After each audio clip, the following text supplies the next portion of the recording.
ဋ္ဌာန်းမြတ်ထေသနာတရားတော်ရှင်ဘုန်းတော်သခင်ရှင်တော်မြတ်ဘုရား၏မဟာကရုဏာဂုဏ်ကိုအာယုပြုကာတိကျူဖတ်ဆိုအပ်သောဝန္ဒနာပနာမအာတိတဂါထာကိုယူဆိုပူဇော်ခြင်းဖြင့်ဒီကနေ့ညဓမ္မသဘင်ခန္ဓာကိုစတင်ကြရအောင်ယောကပဂောတိဟိပိယပမေယံကာလံကရွန်တောတိတုကရာနိခေရံကတောလောကဟိတယာနာထောနမောမဟာကရုဏိကတတတယောနာထောဝိနိယမြာစွာတတ္တဝါဤချမ်းသာစီးပွားလိုလားတောင်းတဂုံပေါင်းခါသဖြင့်နာထမြညာခြင်းရှင်တော်မြတ်ဖရာသည်ကပ္ပဂောတိဟိပိဂရေကဘာအရေးအတွက်သင်္ချာတို့ဖြင့်တော်လဲအဘယ်မေယံရည်တဲ့တိုင်းတာဖော်ပြခြင်းငါမစွမ်းနိုင်ပါသောကာလံလေးအသင်ချေသိမ့်နေကဘာရှိကြသောကာလပတ်လုံး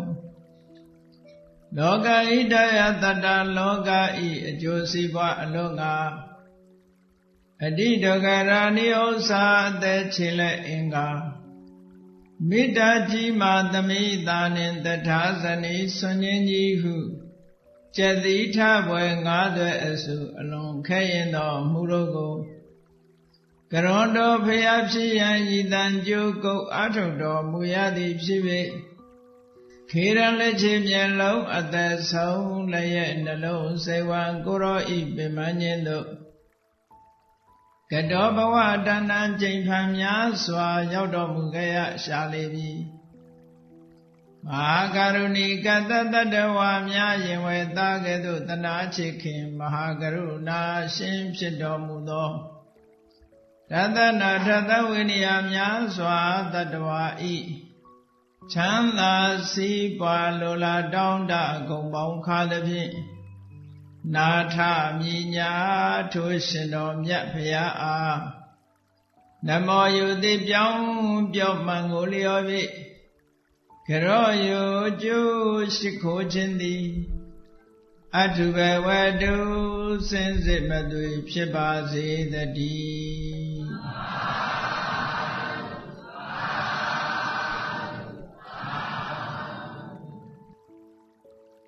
ပဋ္ဌာန်းမြတ်ဒေသနာအပိုင်း17ဝိပါကပစ္စယောဝိပါကမြန်မာလိုပြန်တော့အကျိုးတရားဝိပါကဆိုတဲ့စကားလုံးကိုပဲမြန်မာလိုအကျိုးတရားလို့ပြန်ဆိုသလိုပါဠိစကားလုံးနောက်လိုက်ပြီးတော့လည်းပဲဝိဘက်လို့ဘာသာပြန်ရသေးတယ်ဝိဘက်လို့ရေးတဲ့အခါမှာအတန်လက်ကိုကြည့်မယ်ဆိုလို့ရှိရင်စလုံးပေါင်းမှားတတ်တယ်ဝိပါကဆိုတဲ့ပုံမှာကာကြီးတတ်လိုက်ရုံနဲ့ဝိပါကပါဠိလိုဖတ်တော့ပါစောက်ပုံဤတတ်ဖတ်မြန်မာရဲ့တန်လေတန်တာလိုက်တော်ပြီးတဲ့အခါကျတော့ဝိပါကဆိုတော့ကပါစောက်ပြီးတော့လည်းပဲဝိဘက်လို့ဆိုတဲ့အခါကျဘာကောင်းတာဖြစ်ပါရှေ့ကစလုံးကိုကြည့်ပြီးတော့ဒါက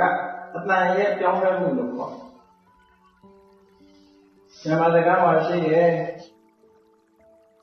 ရေးတော့အမှန်ဖတ်တော့အတန်ဒါပဲ language မှာပဲဖြစ်ဖြစ်ဘယ်ဘာသာစကားမှာပဲဖြစ်ဖြစ်ဒီလိုပဲရှိတယ်မြန်မာဘာသာမှမဟုတ်အခြားဘာသာတွေမှာလည်းရှင်းတော့ကြည့်ပြီးတော့အတန်ပြောင်းသွားတာမျိုးလေးကဒါတော့မရှောင်မလွဲနိုင်တဲ့အရာတစ်ခု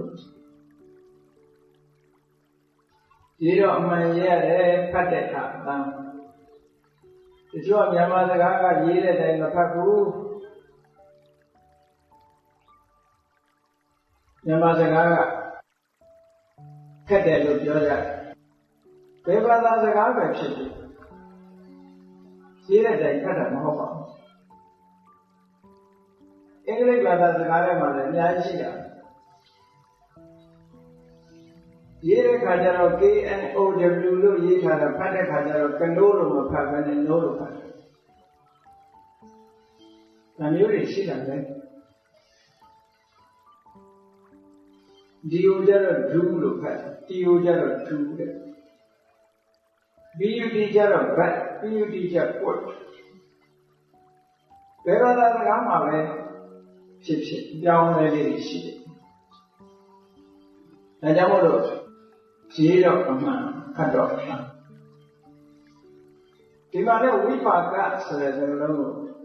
ဓမ္မမှုပြုလိုက်တဲ့အခါကျတော့ဝိဘက်လို့ခေါ်ကြတယ်။ကာလဝိဘက်နောက်ပိုးတဲ့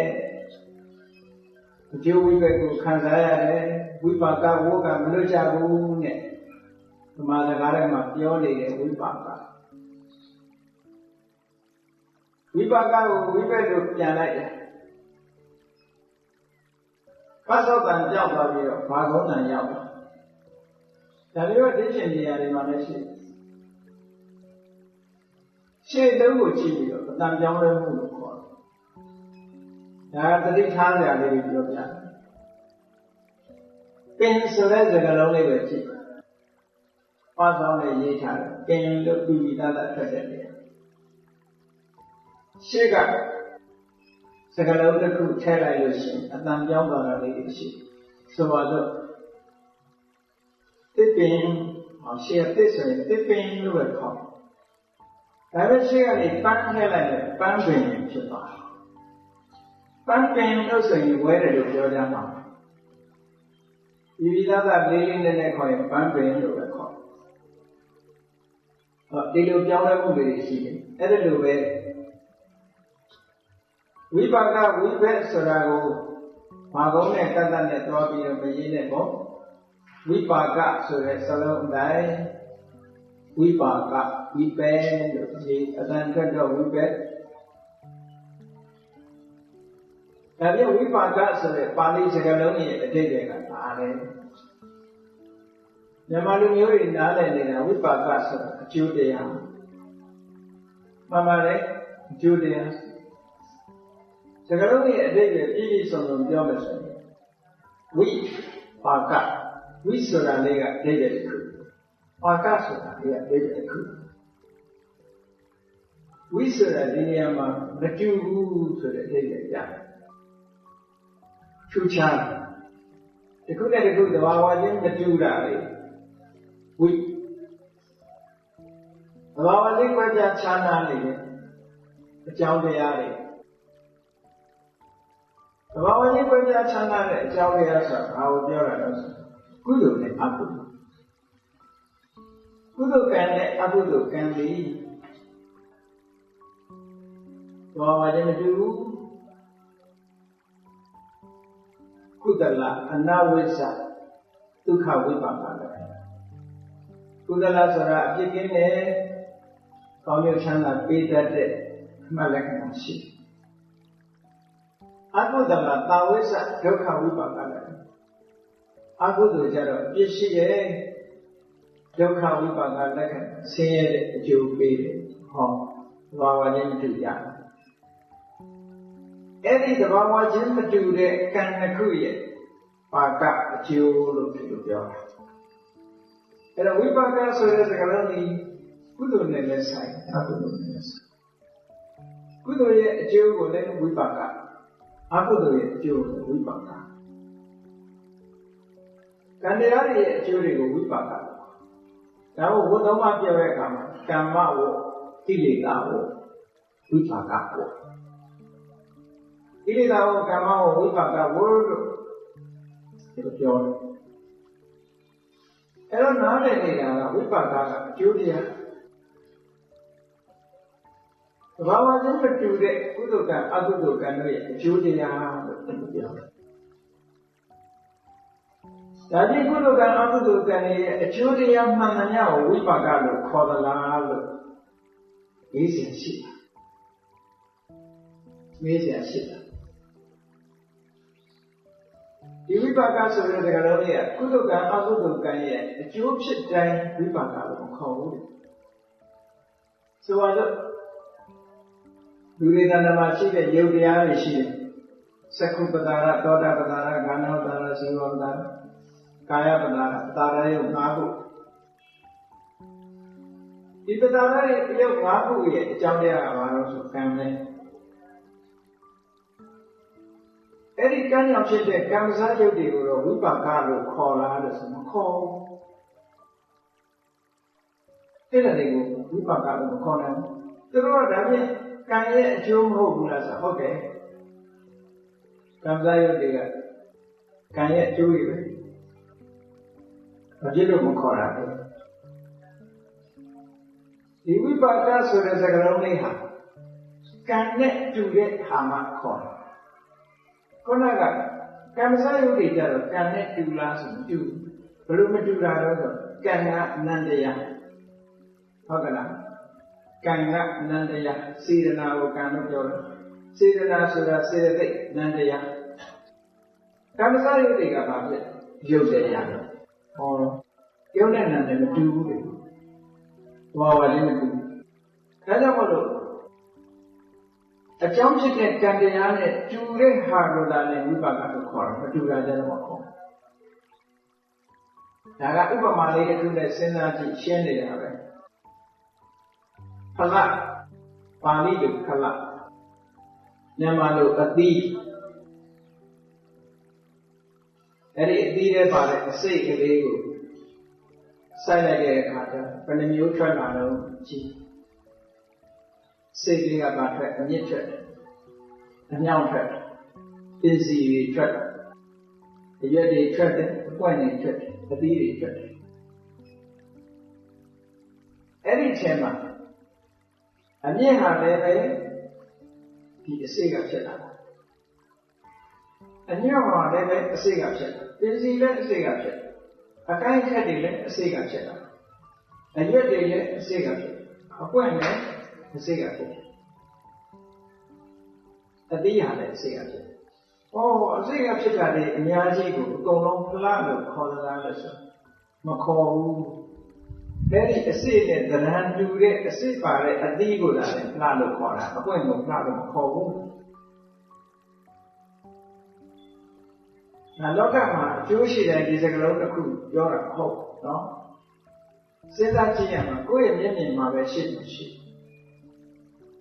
Era jamu cakap saya ada dunia maklum. Vipaka bawa mapanana arupa dhamana veda jivasana. Iluji esahnya.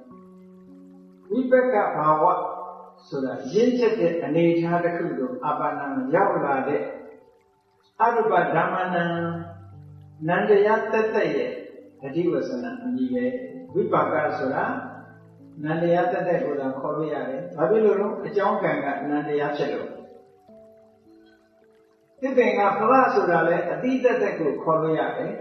Janet and Nico Plama Call, Bizigo Plama Call, a guy named Teddy, a ready appointing Plama Call, a Dita Deliver Plama Call, Babiloro, Tudo. Any of all, if I ever mentioned to get a Julia would have been Vipaka to Korea, Dharmakam. Pero Vipaka so that the Julia did, Nandaya would have been your Jore. Can you get a Julia with judging? Kamsayo the way on. If I did a Jima, Kamsayo so that a Toma. After you don't know, Katata, you call it. Katata look how to Yara, he did. Katata look how look how, can you look how? Can you look how they get down? Can I told that you look your Kamsaya? And a Vipaka, this is also the Tagalonima, Vipaka so that Nadiari will union, Candiai, Churchit, Nadiari will union. The Baba never do that, the Baba never do that, Kudokan, Akudokan, Paka, a Churchit, Nadian, holiday, man. Get a Churchit, Nadiago, Paka, Pisio. But have you seen them? I did look Pisio, you're there. And you know, I sent your target, no? Pisio. ဖြစ်စေဒီစေဤနဲ့ထွေခေါ်လေကျေးဇူးပြုပစ္စယဆိုတာဖြစ်စေတဲ့အကြောင်းဒီစေတဲ့အကြောင်းတရားဒီနှစ်ခုပြောအဲ့တော့အကျိုးတရားကလည်းပဲကြည့်သူကလည်းပစ္စယတစ်ခုပဲသူကလည်းပစ္စယတစ်ခုပဲပစ္စယောလို့ဆိုတဲ့အကြောင်းတွေနဲ့ကြီးဆိုင်တာမဟုတ်ဘူးဘုရားရဲ့တရားတော်မှာသေချာစဉ်းစားကြည့်အကြောင်းတတ်တတ်ဆိုတာရှိရတယ်အကျိုးတတ်တတ်ဆိုတာရှိရတယ်ရှိပါဘူးရှိဘူးကြောင်းချက်နဲ့အကျိုးချက်ပြိဿဘုရားကြည့်ရင်အဝိဇ္ဇာကိုထောက်ရင်သင်္ခါရကအကျိုးဖြစ်နေပြီလားအေးဝိညာဉ်ကိုထောက်လို့ရှိရင်သင်္ခါရကအကြောင်းဖြစ်သွားတယ်အဝိဇ္ဇာပစ္စယသင်္ခါရဆိုရင်သင်္ခါရအကျိုးသင်္ခါရပစ္စယဝိညာဏဆိုရင်သင်္ခါရကအကြောင်းဖြစ်သွားတယ်ဝိညာဏပစ္စယနာမရူပံဒါကြတော့ဝိညာဉ်ကအကြောင်းဖြစ်သွားတယ်ဟောကြောင်းဖြစ်လိုက်အကျိုးဖြစ်တယ်ဒါကြောင့်မို့လို့ဘုရားရဲ့ဝါဒမှာပထမဆုံးအကြောင်းဆိုတာမရှိဘူး first cause မရှိ root cause မရှိ first cause ဆိုတာသူ့ရဲ့ရှေ့မှာအကြောင်းမရှိရသူက causeless cause အကြောင်းမဲ့တဲ့အကြောင်းမှမရှိဘူးတရားဘာသာဝါဒတွေမှာတော့ရှိတယ်လေကမ္ဘာလေးလောကကြီးကိုကောကဖန်ဆင်းနေဆိုကောက first cause ကောဘယ်သူကဖန်ဆင်းတာလဲဆိုရှိတယ်ပြတ်တာကောက causeless cause ဖြစ်တယ်ဘုရားဇင်းမှာဒီလို causeless cause မရှိရ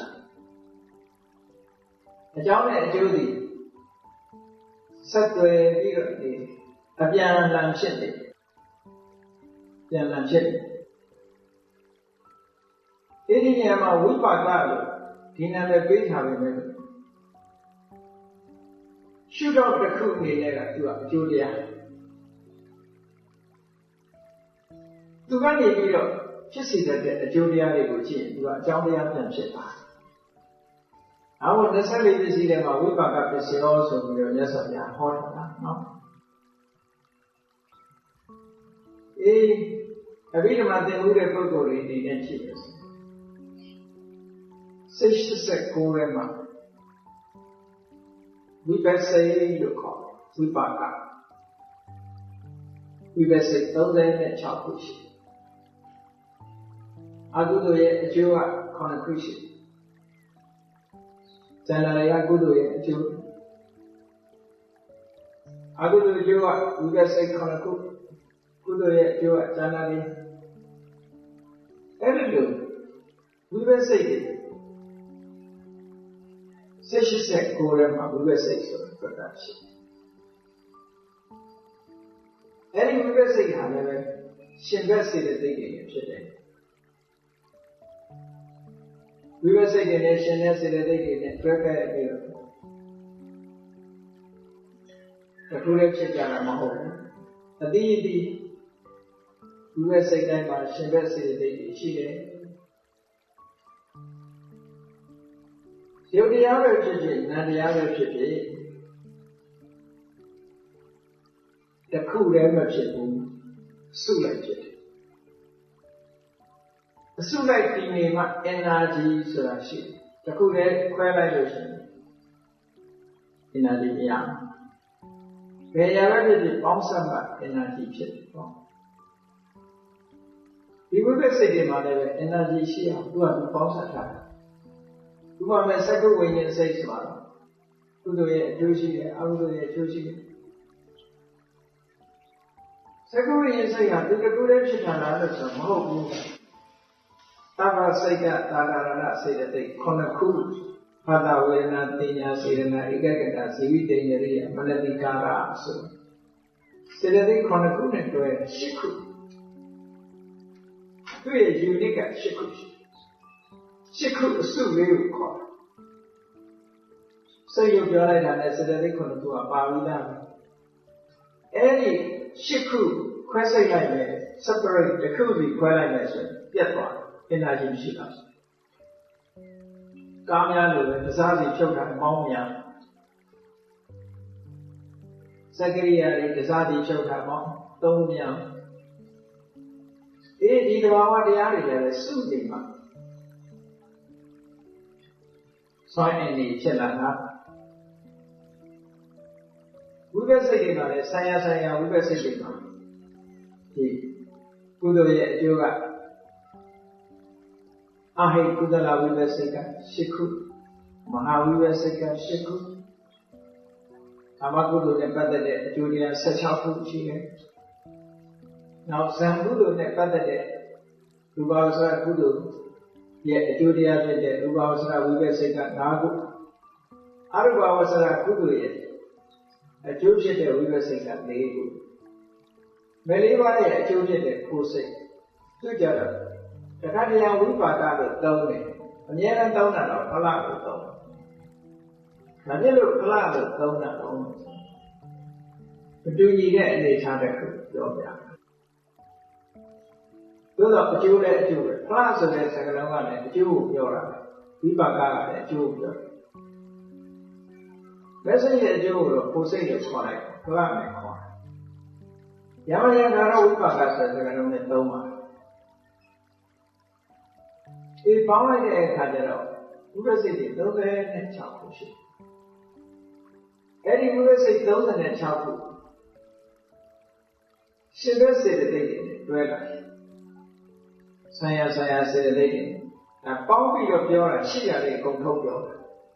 ဖြစ်တာအဲ့လိုဖြစ်တာမဟုတ်တစ်ခုစီတစ်ခုစီဖြစ်စိတ်ဟာဘယ်တော့မှနှစ်ခု view မဖြစ်ဘူးလို့မှတ်တာစိတ်နဲ့စေတသိက်ကတော့ unit ဖွဲ့စိတ်တစ်ခုနဲ့ဆံရစေတသိက်အနည်းဆုံး9ခုရှိတယ်သို့တော့စိတ်တစ်ခုပေါင်းပြီးတော့ဖြစ်တယ်လို့ရှိတယ်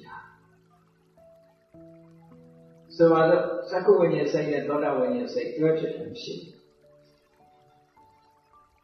အချိန်တစ်ခုစီခဏတစ်ခုစီပဲဖြစ်လို့ရတယ်သူတို့နှစ်ခုကကြိုင်လို့ဖြစ်နေတယ်ဒါကြောင့်မို့လို့ဇာတိကျမ်းဂန်လေးမှာဆိုတာတို့ဟာတစ်စိတ်တည်းနဲ့အသက်ရှင်နေတာနှစ်စိတ်နဲ့အသက်ရှင်တာမဟုတ်ဘူးစိတ်ဆိုတာ momentary ဖြစ်ပြီးပြအစဉ်ကလေးအခိုက်အတန့်လေးတွေစိတ်တစ်ခုပြတ်သွားမှနောက်စိတ်တစ်ခုဆိုပေါ်လာနိုင်တာအစဉ်တန်းကြီးပဲစိတ်ဟာလူတွေဟာစိတ်တစ်ခုတည်းနဲ့အသက်ရှင်ဧကစိတ်ကပမာယုတာစိတ်တစ်ခုတည်းနဲ့အသက်ရှင်နေတာ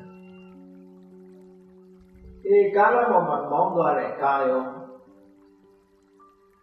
ဘိန်းကတာယာကနေပြီးတော့ကတ္တရာလမ်းကိုထိနေတာဘိန်းတစ်ခုလုံးထိတာလားသို့မဟုတ်ဘိန်းရဲ့စိတ်ပိုင်းလေးပဲထိတာဒီကြိုင်နဲ့မှစိတ်ပိုင်းလေးပဲထိတယ်နော်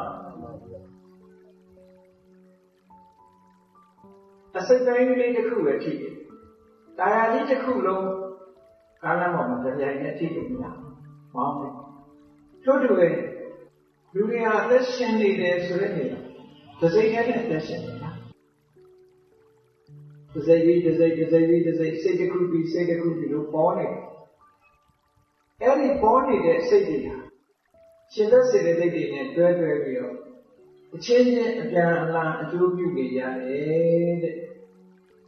ဒါကြောင့်မို့လို့ဝိပါကပစ္စယောဆိုတာကုသိုလ်အကုသိုလ်ကိုကြည့်မယ်ဆိုရင်အကျိုးတရားပဲအပြန်အလှန်အကျိုးပြုတာကိုကြည့်မယ်ဆိုရင်အပြန်အလှန်အကြောင်းတရားတွေဖြစ်နေကြတယ်တခုကအကြောင်းဖြစ်ရင်ကျန်တာတွေကအကျိုးပြုလို့ဆိုလို့စိတ်တစ်ခုအဲ့ဒါကိုပဋ္ဌာန်းပစ္စယနေရတာပါဠိတော်မှာဝိပါကပစ္စယောတိဝိပါကစတ္တရောခန္ဓာအရုပိနောအညမညာဝိပါကပစ္စယညာပစ္စယော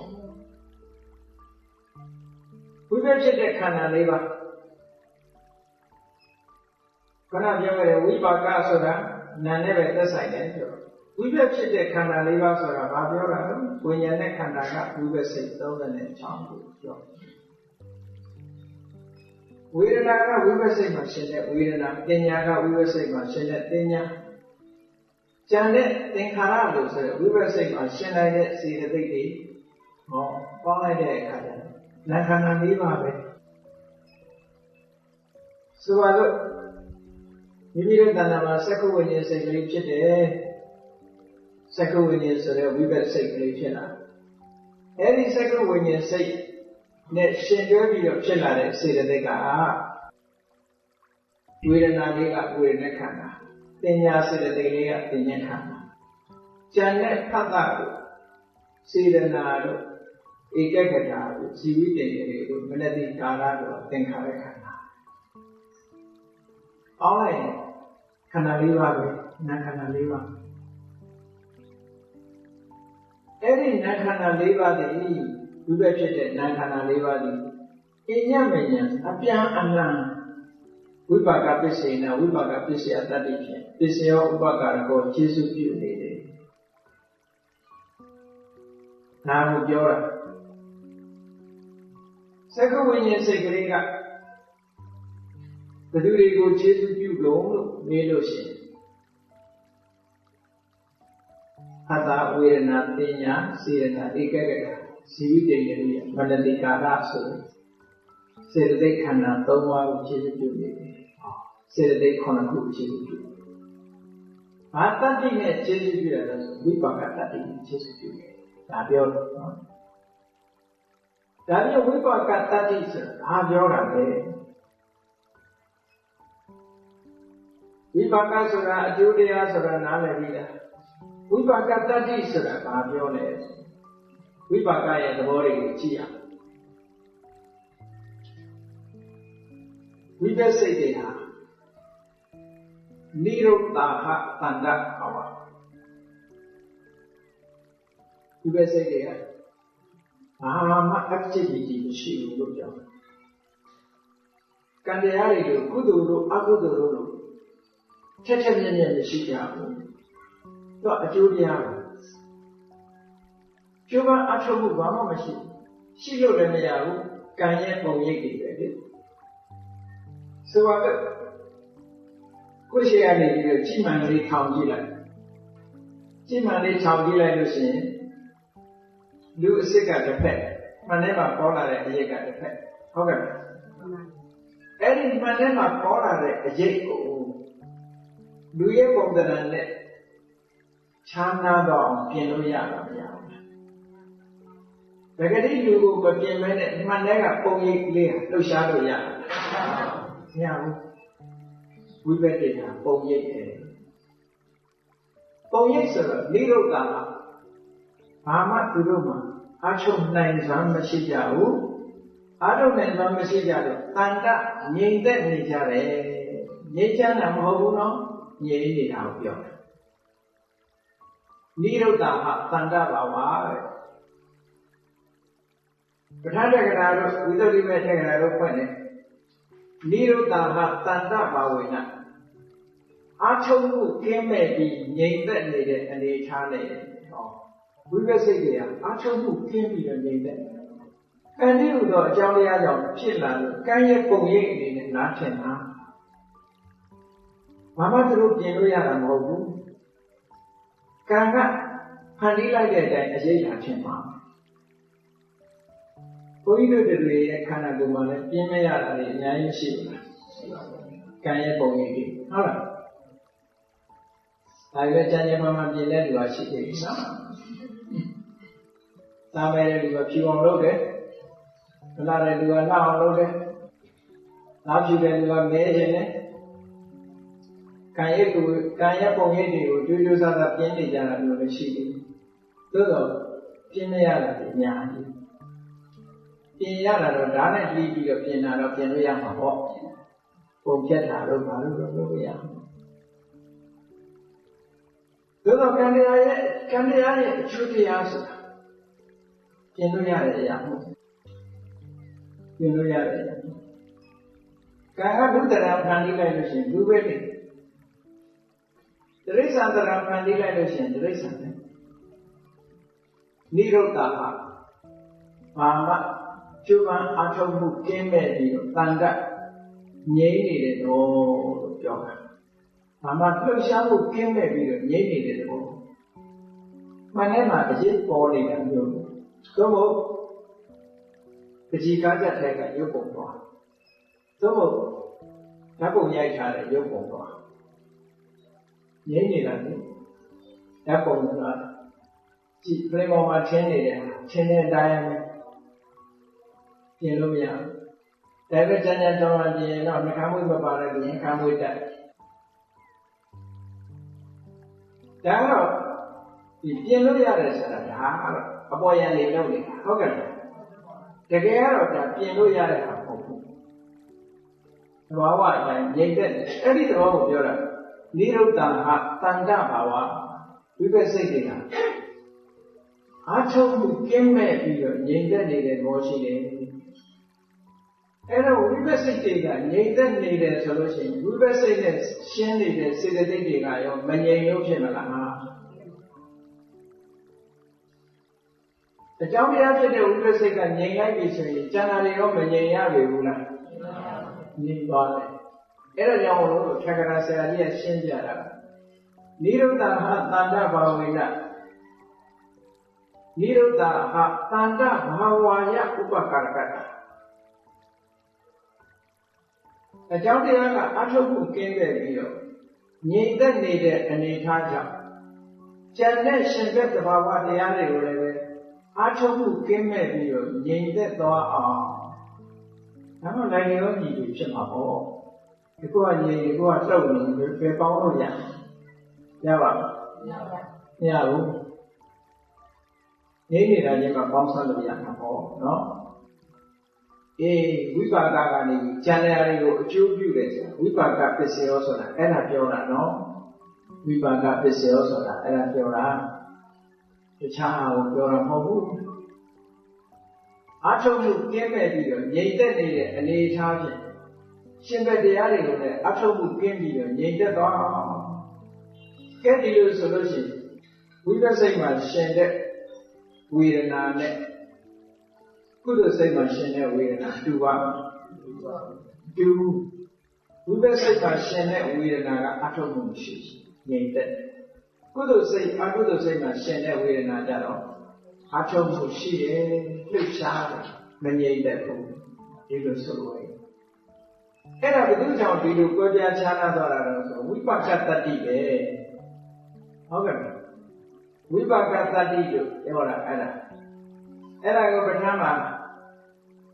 ဝိပါကသတ္တရောခန္ဓာအလုပိနောအညမဉ္ဇံဝိပါကပစ္စေနပစ္စယောဝိပါကလို့ဆိုရတဲ့သတ္တရောခန္ဓာအလုပိနောနံခန္ဓာ၄ပါးတို့ဟာအညမဉ္ဇံအပြန်အလှန်ဝိပါကပစ္စေနဝိပါကပစ္စယတတိဖြင့်ပစ္စယောဥပပါရကောကျေစုပြုတတ်ပါပေတော့၏အပြန်အလှန်ထောက်ကူပြုတယ်အပြန်အလှန်ထောက်ကူပြုတယ်ဆိုတာသူကငြိမ်သက်လို့ကျန်တဲ့ငြိမ်သက်စိတ်ငြိမ်သက်အောင်လုပ်တယ်အပြန်အလှန်ဆိုတဲ့စကားကဘာပြောတာခေါင်းတော်ကစက္ကဝိညာဉ်စိတ်ကလေးတစ်ခုကိုနားလည်ရင်ကျန်တဲ့ကုန်နာစက္ကဝိညာဉ်စိတ်ကလေးကဝိပါကပစ္စယဆိုလို့ရှိရင်သတ္တဝေဒနာတင်ညာစေဒနာဧကဂတဇီဝိတေနရိယမနတိကာရလို့ဆိုတဲ့တာဝစိတ်တာသာသနာစေတသိက်ခုနှစ်ခုတနည်းအားဖြင့်ပြောရင်နာခန္ဓာစေတသိက်၃ပါးဝိပါကစိတ်ကဝိညာဉ်နဲ့ခန္ဓာဝိညာဉ်နဲ့ခန္ဓာလေးကိုပစ္စည်းယူရင်ဉာဏ်နဲ့နာခန္ဓာ၃ပါးကိုပစ္စည်းနေတဲ့အောင်တော့ဉာဏ်နဲ့နာခန္ဓာ၃ပါးကိုပစ္စည်းယူလို့ရှိရင်ဝိပါကစိတ်ကစက္ကဝိညာဉ်စိတ်ကဖြိုတရားဖြစ်တယ်ပြန်လာနှစ်ခုကအကြောင်းဆိုရင်ခန္ဓာ၄ပါးထဲမှာနှစ်ခုကအကြောင်းဆိုရင်ဉာဏ်နဲ့နှစ်ခုကအကျိုးဒီလိုပြောတယ်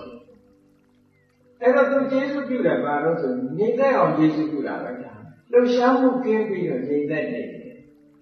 အဲ့ဒီလိုလှုပ်ရှားမှုကင်းပြီးတော့ငြိမ့်သက်နေတဲ့သဘာဝတရားတွေဟာပြန်လာလှုပ်ရှားမှုကင်းပြီးငြိမ့်သက်နေအောင်ထောက်ကူပြုနေကြပါလေဒါကိုပဲဝိပါကပစ္စယောလို့ပြောတာကာလဝိပ္ပယ်နောက်ပိုးတက်နေတဲ့မဆိုင်ဘူးဝိပါကဝတ်နဲ့မဆိုင်ဘူးနော်ဝိပါကပစ္စယောရဲ့အသေးပဲဒါကိုပြောသဘာဝတရားတွေကအချင်းချင်းအပြန်အလှန်ထောက်ကူပြုနေတယ်ဆိုတဲ့ဘောပြောပြဒီလိုဆိုတော့ဒါကပဋ္ဌာန်းပစ္စယနေဒေတာဒါတော့ပဲဟောတာ ဒါပေမဲ့ဝိပါကပစ္စည်းကဒီဝိပဿစိတ်တွေကဒါတော့တင်အပြန်အလှန်ထောက်ကူပြုယုံလားလို့ဆိုမဟုတ်ဘူးအကျိုးတစ်ခုထုတ်လို့ရှိသေးတယ်အဲ့ဒီထုတ်လို့တာကိုတော့ပစ္စယနေတွေကမှမဟုတ်ဘူးပညာဝါဒပဋ္ဌာန်းပါဠိတော်ကြတော့ဟောတာဝိပဿစိတ်တွေဖြစ်လာတဲ့အခါမှာဝိပဿစိတ်တိုင်းတော့မဟုတ်ဘူးခုနပြောတဲ့သက္ကဝိညာဉ်စိတ်သောတာဝိညာဉ်စိတ်ကာဏဝိညာဉ်စိတ်ဇောဝိညာဉ်စိတ်ကာဝိညာဉ်စိတ်ဆိုတယ်တပည့်မှာသင်တဲ့ပုဂ္ဂိုလ်ရဲ့ဝါရနဲ့ပြောမယ်ဆိုရင်ဒွေပင်စသုံးခြင်းစိတ်ဒွေပင်စဆိုတာငါးဏလီတော့နှစ်ငါးလီ30ငါးဏလီလည်း30ဒွေပင်စဆိုတာငါးဏလီလို့ပြောနော်သက္ကဝိညာဉ်စိတ်က2ခုရှိတယ်သောတာဝိညာဉ်ကာဏဝိညာဉ်ဇောဝိညာဉ်ကာဝိညာဉ်2ခုရှိတယ်အလုံးပေါင်း10အဲ့ဒီစိတ်10ခုဖြစ်လို့ရှိရင်အဲ့ဒီစိတ်10ခုကစိတ်ဒဇာရုပ်ကိုထုတ်လို့သူတို့မထုတ်လို့နိုင်ဘူး။နောက်အရူပဝိပ္ပ၄ခုလို့ဆိုအရူပပုံမှာဖြစ်တယ်။အရူပဆိုတာရုပ်ကင်းမဲ့တဲ့ပုံရုပ်မရှိတဲ့ပုံရုပ်မရှိတဲ့ပုံမှာဖြစ်တဲ့ဒီစိတ်ကလည်းရုပ်ကိုမထုတ်လို့ဘူး။ထုတ်เสียမှမရှိဘူး။ဒါတော့ထုတ်ရုပ်မရှိတဲ့နေရာမှာတော့ဖြစ်တယ်။ဟောကျန်တဲ့ဝိပဿစိတ်တွေကျတော့စိတ်ကစားရုပ်ကိုထုတ်တယ်တဲ့ကျန်တဲ့ရုပ်တွေကသူတို့ဖြစ်လာတဲ့တိုင်နဲ့စိတ်ကစားရုပ်ကိုမွေးဖွားပေးလိုက်တယ်စိတ်ကြောင့်ဖြစ်တဲ့ရုပ်တွေကိုမွေးဖွားပေးတယ်စိတ်ကြောင့်ဖြစ်တဲ့ရုပ်တွေကလူမမြင်ရတဲ့ရုပ်ကလေးတွေကပါတော့စိတ်ကြောင့်ဖြစ်တဲ့ပထဝီရှိတယ်စိတ်ကြောင့်ဖြစ်တဲ့ပထဝီကိုဘယ်လိုခံမှန်းလို့ရလဲလမ်းလျှောက်တဲ့အခါရှိလမ်းလျှောက်တဲ့အခါမှာအနာတမီတို့သိပ္ပံဆရာတို့ကတော့တစ်မျိုးပြောရင်ပြောမယ်ဘုရားရဲ့အဘိဓမ္မာနဲ့တစ်မျိုးပြောနေတာနော်သူတို့ကတော့ကြွက်သားအားလို့ပါလို့ပြောမှာပေါ့ကြွက်သားရဲ့အားလမ်းလျှောက်တဲ့အခါမှာရှေ့ကိုတန်းတယ်ဆိုတဲ့အခါမှာခြေထောက်မမြောက်ဘူးလားမြောက်တယ်နော်နောက်ခြေထောက်ကြွတော့မယ်ဆိုရင်အဲ့ဒီခြေထောက်ကိုအောက်မချဘူးလားဒီညှောက်လိုက်တဲ့အချိန်ဘယ်သူကနေပြီးတော့ညှောက်လို့ရအောင်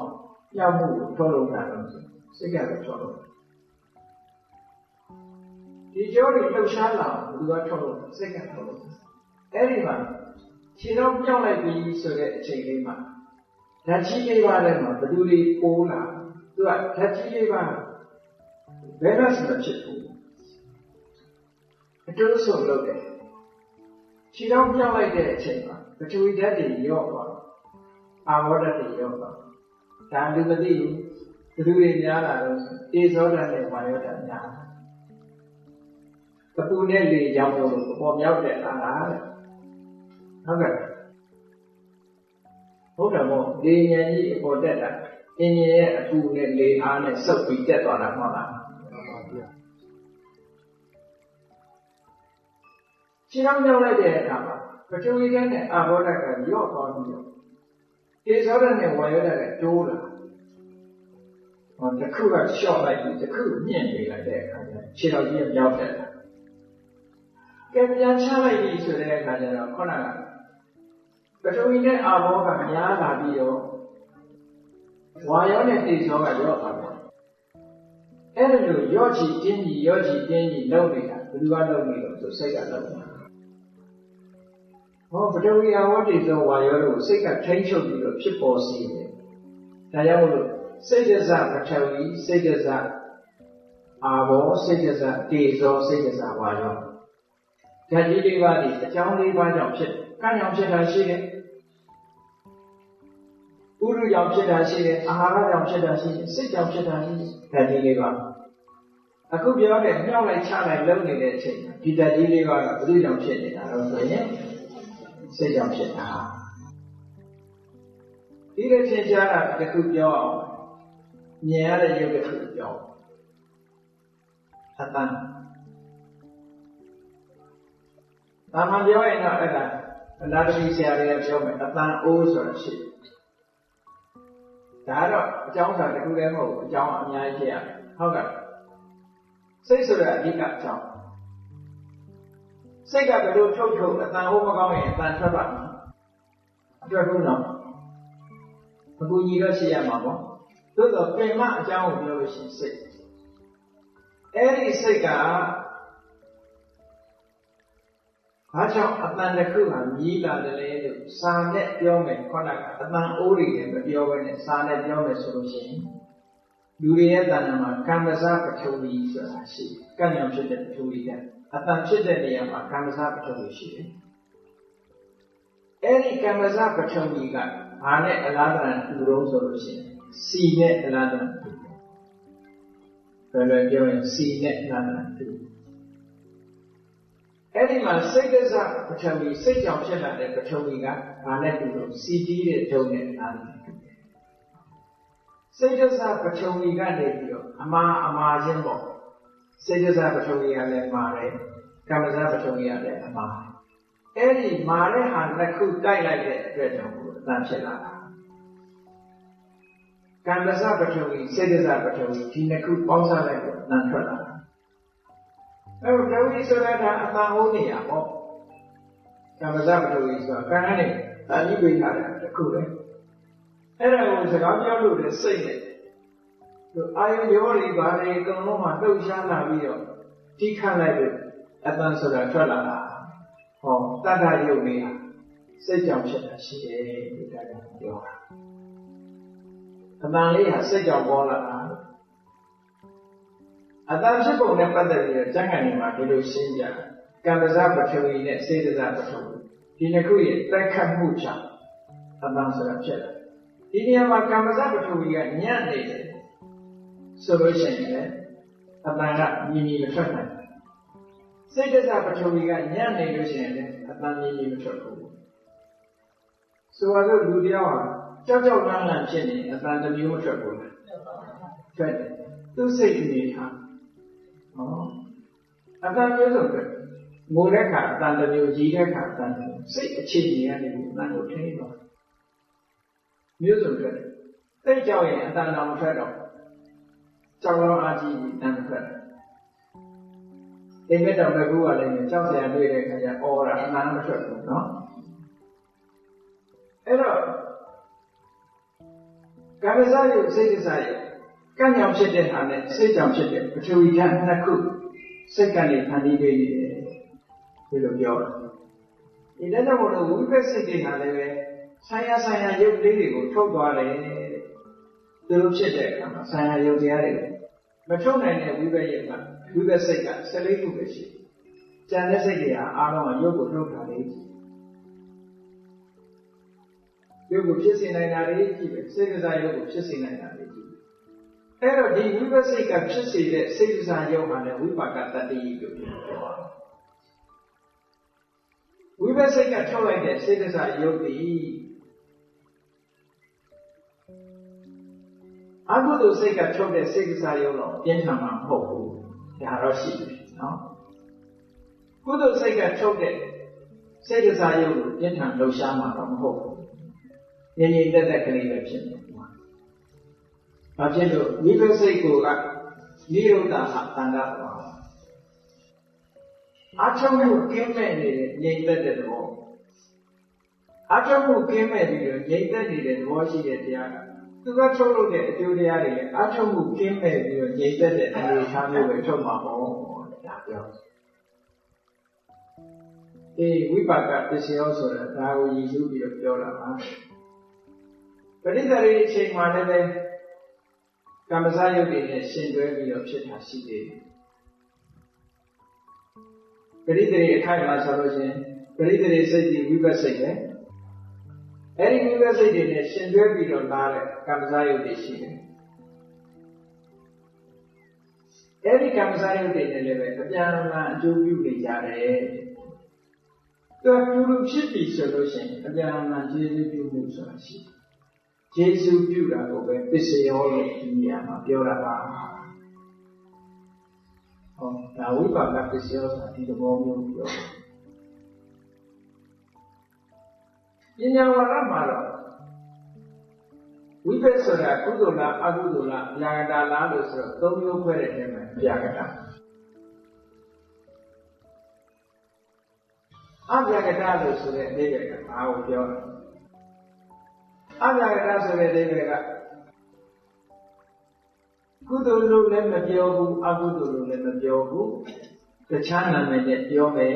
ဆိုတဲ့အဓိပ္ပာယ်နော်အဗျာကတာရဲ့အဓိပ္ပာယ်ဗျာကတာဆိုတာထုတ်ပေါ်ပြောဆိုတာအဗျာကတာဆိုတာထုတ်ပေါ်မပြောဘူးကုသလဆိုတာထုတ်ပေါ်ပြောတယ်အကုသလလို့ထုတ်ပေါ်ပြောတယ်အဗျာကတာကြတော့ကုသလလို့လည်းထုတ်မပြောဘူးအကုသလလို့လည်းထုတ်မပြောဘူးဝိပါကလို့လည်းပြောလိုက်တယ်ဟောတာကိုကြည့်ကုသိုလ်လို့လည်းမပြောဘူးအကုသိုလ်လို့လည်းမပြောလို့အဗျာကတာလို့ခေါ်တယ်နော်ဓမ္မသင်္ဒီပါဠိတော်မြတ်စွာဘုရားကတော့အဘိဓမ္မာ9ကျမ်းကိုဟောတော်မူမယ်ဆိုတဲ့အချိန်တရားဓမ္မတွေကိုသုံးစုပြုတိကလို့ခေါ်တယ်တရားဓမ္မတွေကိုနှစ်စုပြုတယ်ကျတော့ဒုက္ခလို့ခေါ်တယ်တိကဆိုတိဆိုတာသုံးကဆိုတာအပေါင်းဗမာတွေကတော့တိကကိုတိတ်လို့ပြောတယ်တိတ်ဆိုတော့ကတ်တဲ့တိတ်တွေနဲ့ရောပုံဒုက္ခကြတော့ဒုက္ခဆိုတော့ရိုက်တဲ့ဒုက္ခနဲ့သွားရောနေဆိုလိုတာကတိကဆိုတာ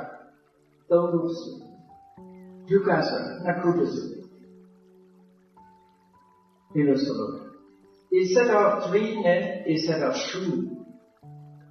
နှစ်ခုတစုသုံးခုတစုအဲ့ဒီမှာမြတ်စွာဘုရားကဓမ္မကိုသုံးစုခွဲလိုက်တယ်ကုသလဓမ္မအကုသလဓမ္မအဗျာကဓမ္မလို့သုံးစုခွဲတယ်အဲ့သုံးစုခွဲလိုက်တဲ့အထဲမှာဝိပါကဆိုတာအဗျာကဓမ္မဒါဟုတ်ဝိပါကကုသလဘာဝေနအာဂတိတာကုသလအကုသလလို့မပြောဘဲနဲ့အညဘာဝေနဂတိတာတခြားနာမည်ဖြင့်ပြောအပ်တဲ့တရားလို့တခြားနာမည်နဲ့ပြောတဲ့တရားလို့ဒီလိုဆိုလို့အဲ့တော့ဝိပါကဆိုတဲ့နာမည်နဲ့ဟောတဲ့တရားပေါ့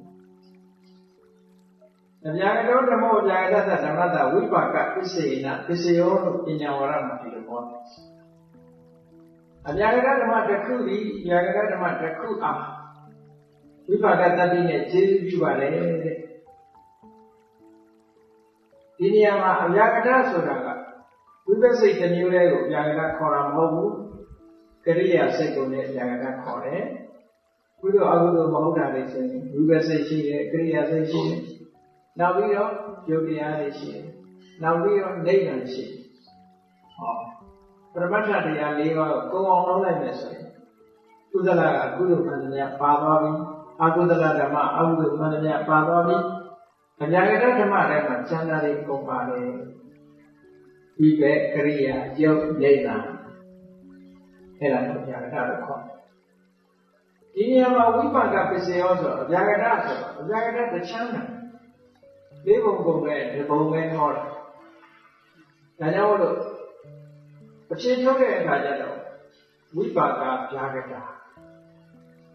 ဝိပါကောဗျာကတောဧကောခန္ဓောတိဏ္ဏံခန္ဓနာအဗျာကတ္တဝိပါကပစ္စေနပစ္စယောဝိပါကဗျာကတ္တဖြစ်တဲ့ခန္ဓာတစ်ခုသည်ခန္ဓာ၃ခုအားခန္ဓာပြောတဲ့သတ္တရောခန္ဓာအရုပိနောပဲနာခန္ဓာ၄ခုတည်းကတစ်ခုကပစ္စည်းတရားဆိုရင်တစ်ခုကအကြောင်းတရားကျန်တဲ့တွေကိုကျန်တဲ့၃ခုကိုဖြစ်ပြီးတယောခန္ဓာဧကတ္တခန္ဓာဒွေခန္ဓာဒွေနံခန္ဓာနာဝိပါကပစ္စည်းဒါနဲ့နောက်လို့ဆိုတော့တန်သမုဋ္ဌာဏနဲ့စဝိပါဏအဲ့ဒီဝိပဿနာကထုတ်လုပ်လိုက်တဲ့စေတစာယုတ်တွေကိုပါဝိပါကတတ္တိနဲ့ခြေစပြုတယ်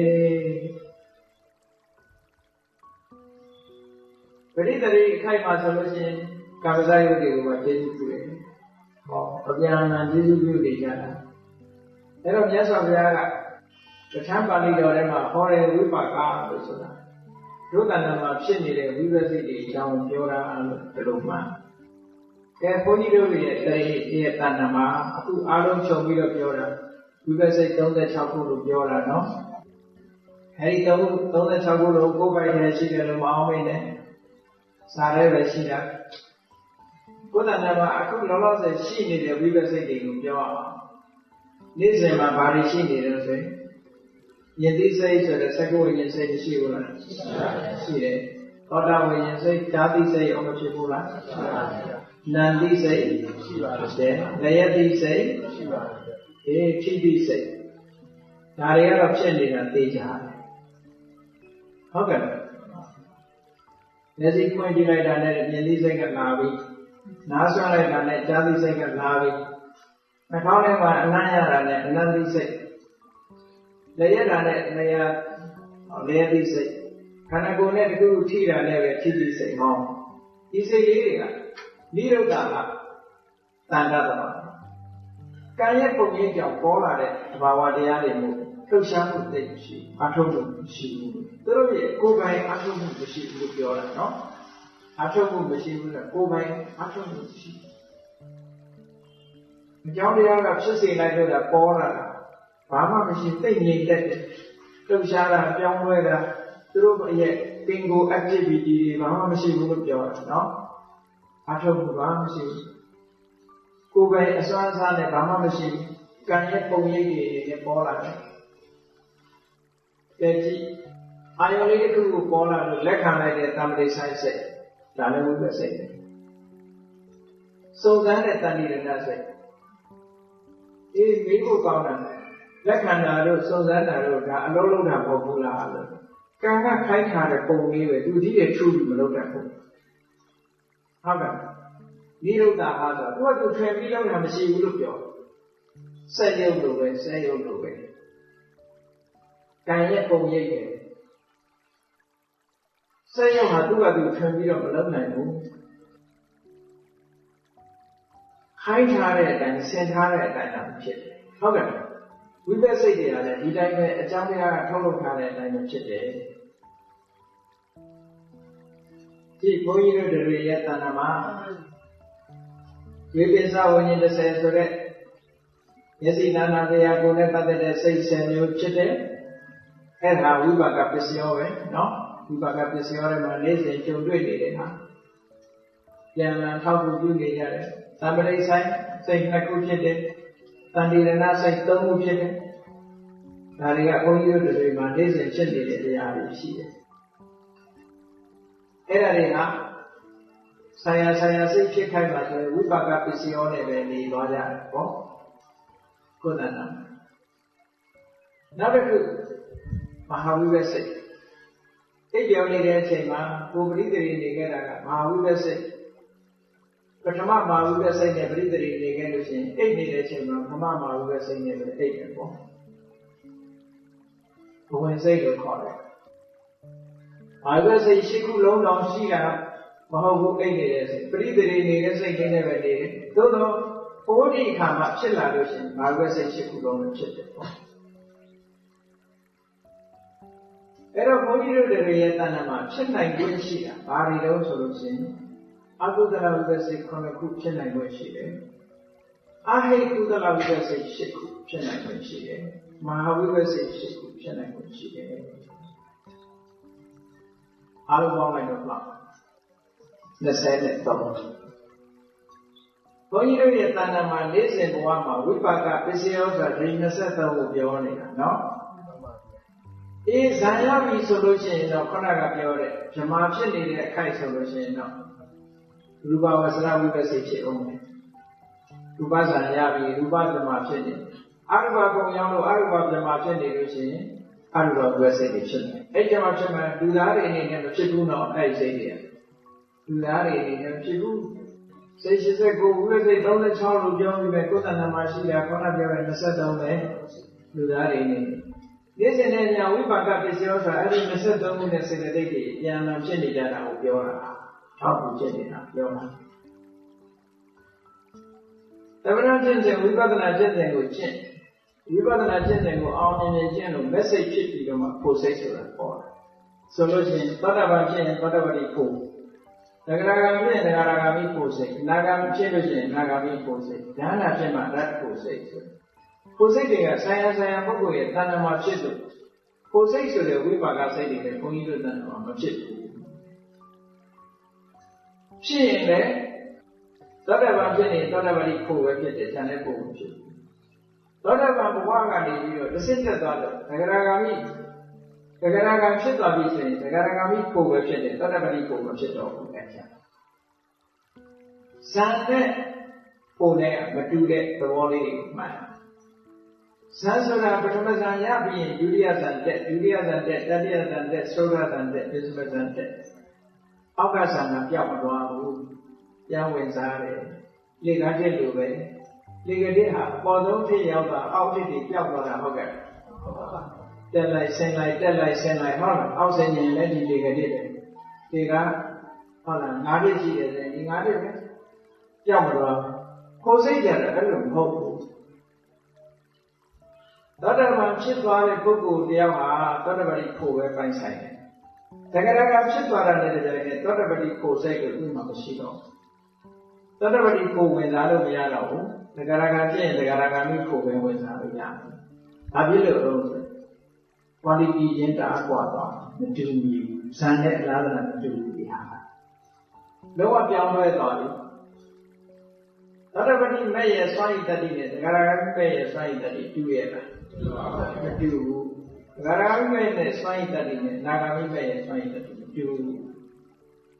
အနာဂမိမဲ့ရဲ့စွမ်းရည်တတိနဲ့ရတ္တမဲ့ရဲ့စွမ်းရည်တတိမတူဘူးစွမ်းရည်တတိမတူသည့်အတွက်ကြောင့်သူတို့ကထုတ်လုပ်တဲ့အကျိုးတရားတွေလည်းမတူကြဘူးလို့ပြော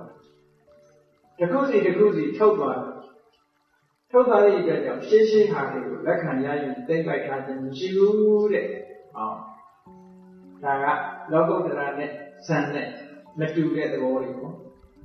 ဇန်ဆိုတာကျတော့ဒုတိယဇန်ရရင်လည်းပထမဇန်ရှိတယ်ဝင်စားလို့ရတယ်လေကတိတို့ပဲမြတ်စွာဘုရားဖြစ်ပြီးတော့မှလည်းပထမဇန်ဝင်စားလို့ရတာပဲလောကိဇန်ဝင်စားလို့မရဘူးတချို့ကဘုရားဖြစ်သွားပြီဆိုလို့ရှိရင်လောကိစိတ်တွေဘုရားတဏ္ဍာမှာမဖြစ်ဘူးလို့ထင်နေကြတယ်ဟုတ်မလားလောကုတ္တရာစိတ်ဖြစ်တယ်ဆိုတဲ့အချိန်လေးကသဘာဝဝင်စားမှာခဏသဘာဝဝင်စားမှာဖြစ်တာမြတ်စွာဘုရားဟာဆိုပါစို့တရားဟောနေတဲ့အချိန်လူတွေနဲ့စကားပြောနေတဲ့အချိန်ဉာဏ်တွေကိုဆုံးမနေတဲ့အချိန်ဘာဆိုရင်နိဗ္ဗာန်ကိုအာရုံပြုတာမဟုတ်ဘူးအဲ့ချိန်အဲ့ဒီချိန်မှာဘာစိတ်တွေဖြစ်အမှန်လူတွေလိုပဲဖြစ်ဘာထူးလို့တရားမှာအကုသိုလ်စိတ်ဖြစ်ဒါထူးကုသိုလ်စိတ်မရှိဘာရှိလဲကရိယာစိတ်ဖြစ်တယ်ကရိယာစိတ်ဆိုတာကုသိုလ်အကုသိုလ်လို့အကျိုးထုတ်လုပ်နေတာမဟုတ်ဘူးဘဝတစ်ခုမှာဆောင်ရွက်ရုံတတ်တဲ့ပဲလို့ဒီလိုပြောတယ်နော်အဲ့ဒီကရိယာပဲဖြစ်တယ်သို့တော့ဘာနဲ့လားတာတူလို့ဆိုကုသိုလ်နဲ့လားတာတူလို့ပေါ့အကုသိုလ်ကတော့လုံးဝမရှိဘူးအဲ့တော့မြတ်စွာဘုရားတဏ္ဍာမှာလောကီစိတ်တွေဖြစ်တယ်အာလောကီစိတ်တွေဖြစ်တာတော့မြတ်စွာဘုရားမျက်စိခွင့်ကြည့်လိုက်တော့မြင်လိုက်ပြီဆိုရင်စက္ကဝိညာဉ်စိတ်မဖြစ်ဘူးဒီသက္ကရာဝိဇ္ဇာစိတ်တော့မဖြစ်ဘူးဖြစ်တယ်ဖြစ်မှပဲမြင်လို့ရမှာပေါ့နောက်ပြီးတော့တမ္ပတိဆိုင်စိတ်ဖြစ်တယ်တဏှိရဏစိတ်ဖြစ်တယ်စက္ကဝိညာဉ်စိတ်ကိုတမ္ပတိဆိုင်လို့တဏှိရဏလို့ဆိုတာပညာနဲ့ရှင်းရတာဒီတချို့ကအလွန်ကြုံတွေးတယ်မြတ်စွာဘုရားတဏ္ဍာမှာဖြစ်တဲ့မြတ်စိတ်ဒီဉာဏ်နဲ့ရှင်းတယ်လို့ပြောတာတွေ့ဖြစ်နိုင်ပါ့မလားဖြစ်နိုင်ဘူးစက္ကဝိညာဉ်စိတ်မှာပဲဉာဏ်ရှိမလဲဒါတွေက automatic သူ့အတူဒီ process ကြီးကပြင်လို့ရတာမဟုတ်ဘူးဟုတ်လားအာယုတိုက်ဆိုင်လို့သဘာဝအားဖြင့်ဖြစ်တာမြတ်စွာဘုရားကမျက်စိနဲ့မြင်လိုက်တဲ့အချိန်မှာသစ္စာရဝိဇ္ဇာစိတ်ကတကားဖွင့်ပေးလိုက်တယ်မျက်စိစက္ကဝိညာဉ်စိတ်ကမြင်တယ်တမ္ပိဆိုင်ကအမြင်အာရုံကိုလက်ခံလိုက်တယ်တဏှိရဏကစုံစမ်းတယ်ဟောတော့ဆုံးဖြတ်တယ်ဇောဆိုတဲ့အခိုက်ကတော့မြတ်စွာဘုရားအတိညာပါအဲ့ဒီမှာအတိညာပါအဲ့ဒီနေရာမှာအဘိဓမ္မာကျမ်းကနေမှရေးထားတာရှိတယ်အာရုံဝိဓမ္မာတင်တဲ့ပုဂ္ဂိုလ်တွေသိလိုက်တယ်ဟတိတုပ္ပစိတ်ဆိုတာကြားလို့မှာကြားလို့ပါအတိတုပ္ပစိတ်ဆိုတာဘုရားနဲ့ယဟန္တာမှာဖြစ်တယ်တဲ့သို့တော့ဟတိတုပ္ပစိတ်မှာပညာရှင်လားလို့ဆိုရင်မရှင်ဘူးအဟိစိတ်ပညာမရှင်တဲ့အဲ့တော့ဟတိတုပ္ပစိတ်ဟာဘုရားကိုလည်းရေရှင်မှုကိုဖြစ်စေ တဏှာတွေကိုဒီယဟန္တာတွေရဲ့တဏှာမှာလည်းရရှင်မှုဖြစ်စေတခါအဝိနိကကုံတော်ထဲမှာကြည့်ရင်သဗ္ဗံကာယကမ္မဉာဏပုပ္ပေမှာဉာဏနုပရိဝတ္တကာယကံမှုအလုံးနဲ့ဉာဏ်ရှိသွားရှိတယ်ဉာဏ်နောက်လိုက်ပြီးဖြစ်တယ်သဗ္ဗံဝစီကမ္မဉာဏပုပ္ပေမှာဉာဏနုပရိဝတ္တဒါကပြောသမျှနှုတ်မှုတွေမှာလည်းပဲဉာဏ်ရှိသွားရှိတယ်ဉာဏ်နောက်လိုက်တယ်သဗ္ဗမနောကမ္မဉာဏပုပ္ပေမှာဉာဏနုပရိဝတ္တဉာဏ်ရှိသွားရှိတယ်ဉာဏ်နောက်လိုက်တယ်ဟာတိတုပ္ပနဲ့ပြုံးတဲ့အချိန်ဟာတိတုပ္ပစိတ်ဖြစ်နေတဲ့အခိုက်ကလေးမှာဆိုလို့ရှိရင်ဉာဏ်ပါဝမှာမပါသည့်အတွက်ကြောင့်တချို့ဆရာတွေကအဘိဓမ္မာဆရာတွေကဟာတိတုပ္ပစိတ်ဘုရားတဏ္ဍာမှာမဖြစ်ဘူးလို့ယူဆတယ်။ကဲဟာတိတုပ္ပစိတ်မဖြစ်ဘူးလို့ပြောချင်ရင်စက္ကဝိညာဉ်စိတ်လည်းမဖြစ်ဘူးလို့မပြောရပါဘူးလား။ဟုတ်တယ်မဟုတ်။စက္ကဝိညာဉ်စိတ်တို့သောတာဝိညာဉ်ခန္ဓာဝိညာဉ်ဇီဝဝိညာဉ်တို့လည်းဉာဏ်ပါသလား။မပါဘူး။မပါသည့်အတွက်ကြောင့်သူတို့လည်းမဖြစ်ဘူးလို့ပြောကြရရှိတယ်။တခုပဲပြောမယ်သက္ကုသောတာကတ္တဇီဝကာယဆိုတဲ့ဒီဝိညာဉ်စိတ်တွေတန်သိဆိုင်တန်တိရဏဝုထောလို့ဆိုတာပိဿဒရဝိဇ္ဇာနဲ့မနောဒရဝိဇ္ဇာတို့မဝုထောကကရိယာစိတ်သက္ကုသောတာကတ္တဇီဝကာယတန်သိဆိုင်တန်တိရဏတို့ကဝိပဿိဟာတိတုပ္ပကြတော့ဇောစိတ်ဇောစိတ်ဖြစ်လို့ဉာဏ်ရှင်ရမယ်လို့ဒီလိုပြောကြတယ်သို့တော့ဉာဏပုပ္ပေကမဏလို့ဆိုတာ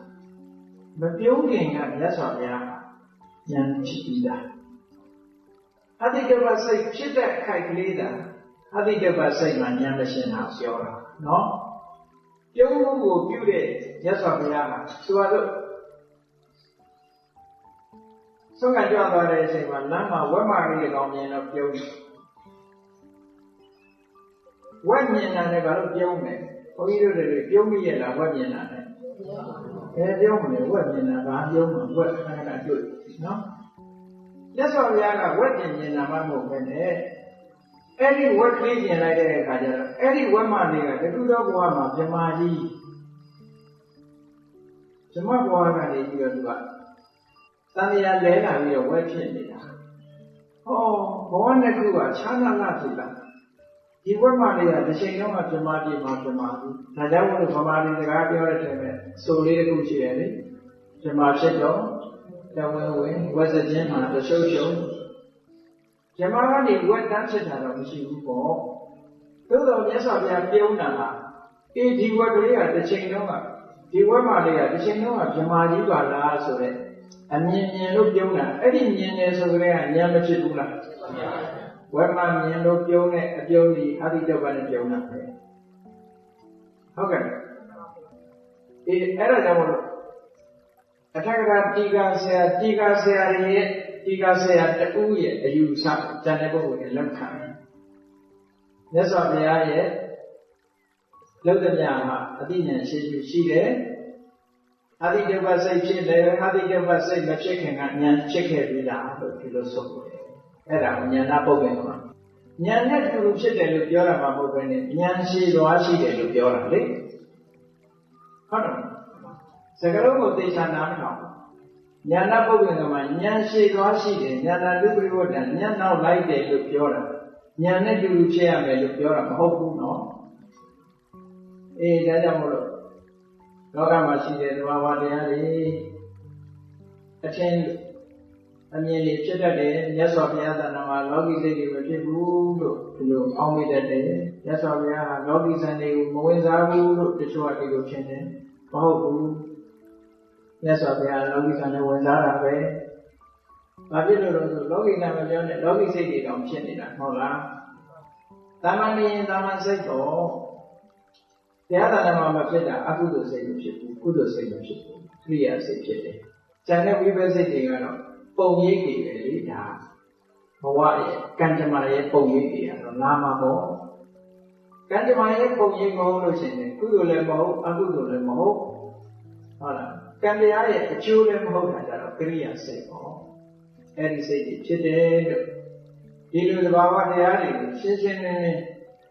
မြတ်စွာဘုရားဟောကြားတဲ့အဘိဓမ္မာတရားတွေအခြေခံပြီးတော့ခုလိုပဋ္ဌာန်းနဲ့ပတ်သက်လာတဲ့ဝိပါကပစ္စယောဒီကနေ့အသေးစိတ်နားလည်ပြီးဒီလိုထင်ပါတယ် အဲကြောင့်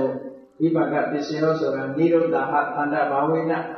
နိရောဓဟတန္တဘာဝယဥပကကတ္တ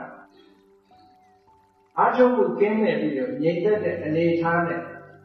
မိမိနဲ့တွဲဖက်ပြီးတော့ဖြစ်လာတဲ့သဘာဝတရားတွေအာထုံမှုကင်းမဲ့ပြီးတော့ငြိမ်သက်သွားတဲ့အနေထားဖြစ်အောင်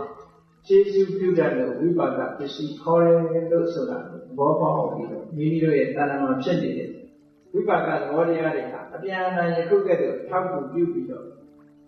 ဆိုင်ရာအကြောင်းနဲ့စုံတိုင်းမိမိတို့တဏ္ဍာမှာဖြစ်နေတယ်လို့သဘာဝတရားတွေရဲ့ဖြစ်မှုတွေကိုစဉ်းကျင်စဉ်းစားပြီးထိုသဘာဝတရားတွေပေါ်မှာအသိဉာဏ်တွေရောက်လို့နောက်ဆုံးမှာထိုသဘာဝတရားတွေရဲ့အဖြစ်မှန်တွေပြည့်လက္ခဏာတွေအားလုံးကိုသိမြင်တဲ့ဉာဏ်ရလို့ကိုယ်စီကိုယ်မှနိဗ္ဗာန်ချမ်းသာကိုမျက်မှောက်ပြုနိုင်ကြပါစေကုန်သတည်း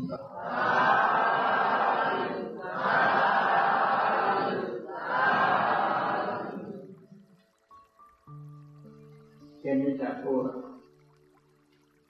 တတ္တဝါများစွာရေရန်กว่าချမ်းသာကြပါစေတတ္တဝါများစွာရေရန်กว่าချမ်းသာကြပါစေဣဒ္ဓာယေကျံသုံးငါဖြံနေရန်ကြပါစေ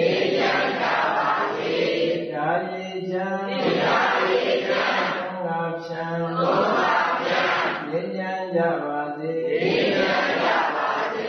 သက်ရှိကျမ်းမာစိတ်ချမ်းသာဒုရဆန္ဒပြည့်ပါစေသက်ရှိကျမ်းမာစိတ်ချမ်းသာဒုရဆန္ဒပြည့်ပါစေဘုံနန္ဒဒုက္ခပင်ကစားမေတ္တာပုံနေပြုသင်္ကမာမနောတရသိတမေတံပဝါယံပြုဒုက္ခန္တကမေတ္တာပုံနေပြုသင်္ကမစုပေါင်းဖို့အမေတ္တာဓာတ်ကိုရောင်ယူပါဝင်ဝေလမင်းနှင့်ရောင်ရင်ရှေယုံပေါင်းဆောင်ရခြင်းကြောင့်သဗ္ဗေတံကျွမဲ့ဥဒ္ဒုံလုံးစုံများစွာတတ္တဝါတို့၏မနောတရသိဉာဏ်များဖြစ်စဉ်အေးကြည်လင်းသည့်ရေစဉ်ကြည်ကျင်းစိတ်နှလုံးသည်ဟုသောရေအိုင်ကြီးအတွင်း၌ဒုက္ခပင်ကနာစင်ထာဝရအေးမြတ်ဤသာတာယာပွင့်လန်းချမ်းသာဒုက္ခဒီဟုသောကုဘုဒ္ဓရာဆရာပန်တို့သည်ဘုံလန္တဝန္တာရှင်မြူဝမုံလူလည်းရဲ့ဒီနုဝေကြုံဘုကွင်းညကောင်းပြီဖြစ်၍ဒုက္ခနရာလေဟောင်းလေးတဲ့ရောရှက်သင်ပြန်ပီတိဒီဟုသောယနံတို့သည်ပဝါယံဒီကောင်းစွာမဲ့သွေကျမ်းနိုင်၍နေကြပါစေကုန်သတည်း